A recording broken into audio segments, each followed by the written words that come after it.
Ama, puso ko'y nagsusumamo. Huwag mong itakbil, maghari ka sa puso ko, na masundan ang mga nais mo. Pag-iisip ko'y batid mo,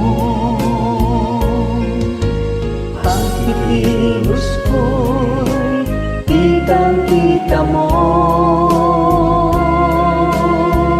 Aking Panginoon, aking Pastor, sa buhay ko'y ikaw ang masunod. Maging tapat na iyong lingkod, dahil ikaw ang nag-iisang Diyos, ang matibay ko.